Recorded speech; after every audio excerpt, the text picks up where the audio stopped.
Recently, I've done some reporting on a wave of book bannings in schools for what was perceived as inappropriate sexual content within these books. So now numerous parents and conservative groups have been targeting libraries and specifically pointing out LGBTQ plus books with characters that are part of that community, written by oftentimes LGBTQ authors and Black authors. And some of these books sometimes will contain some sexual acts, as well as, of course, discussions about racism.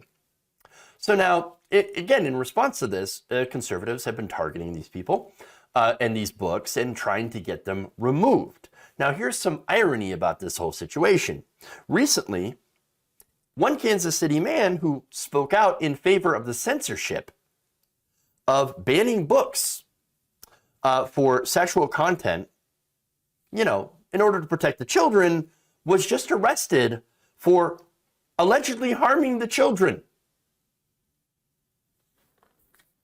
This is according to KMBC-TV.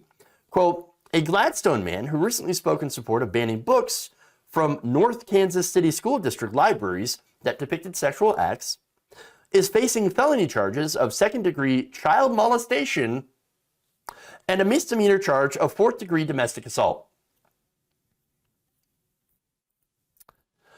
Now, the man is Ryan Utterback, 29, who is also facing a misdemeanor charge of furnishing pornographic material or attempting to furnish to a minor in a separate case. So again, not just one case, a couple of cases. So now the network actually began investigating after sources said Utterback had spoken out against books in North Kansas City school libraries that depicted these sexual acts. The station found that he spoke out in November and held a sign during an October school board hearing.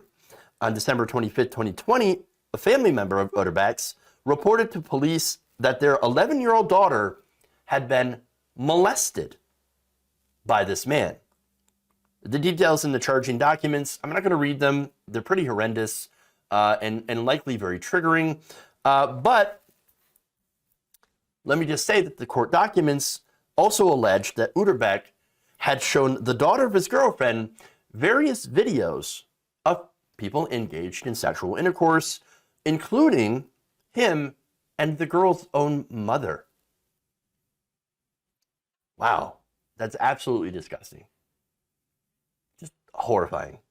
Now, the story further notes that back in November, Utterback told KMBC-TV that he had supported banning these books because of his superior judgment of what he believes is suitable for children. Here's his quote.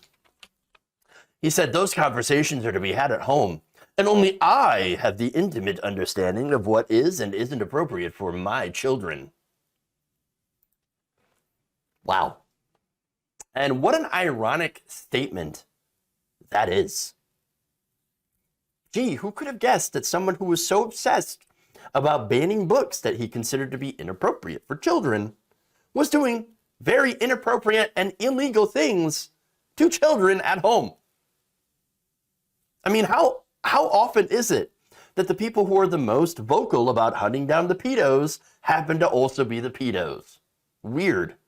Thou doth protest it too much. I need to defend the kids against the books. No, we need to defend the children against you. The books aren't the ones that are hurting them. Now, look, on the censorship issue, I have to note that there are a lot of cases of the books that are being banned dealing with LGBTQ plus relationships and or racism.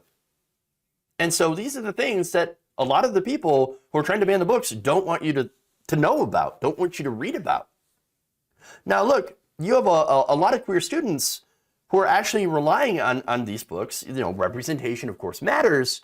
And so they read these things to try to help them understand who they are and how who they are is not wrong or bad. And this literature also actually helps them be able to accept themselves for who they are. That's a good thing. That's a positive thing. It reduces, the instances of young people doing self-harm. And so the lesson here is when you do censorship without any regard or review as to what you're actually shutting down in terms of conversations of what people could possibly learn from them, well, then you might be doing some serious harm to young people, actual harm. And look, I understand, and I said this yesterday, most parents, I think, want to do what's right for their kids, obviously. Now, that doesn't necessarily mean that what they believe is right is actually right, but I think they believe that they're trying to do the right thing and doing the best that they can. And they want to make sure their kids, make good choices, all of that stuff. That's why it's really important to, be open and to try to learn as much as you can, even if you're uncomfortable. And by the way, also to try to understand and answer what could be very difficult questions and have these difficult conversations, and to do so with an open mind and to do so without judgment. Now, I feel like it's also important to say that if you don't know something, be honest about that. I don't know much about that topic of conversation. That's all. Like, I don't know about it. I'm going to do more research and I'm going to get back to you and I'm going to try to answer your question. Or here are some resources that might help you understand it a little bit better.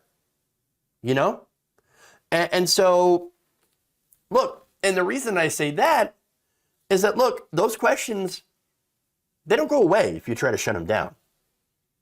And if you don't try to address them in a correct way, then they're going to try to seek the answer somewhere else. And those places might not have the right information. They might have the wrong information.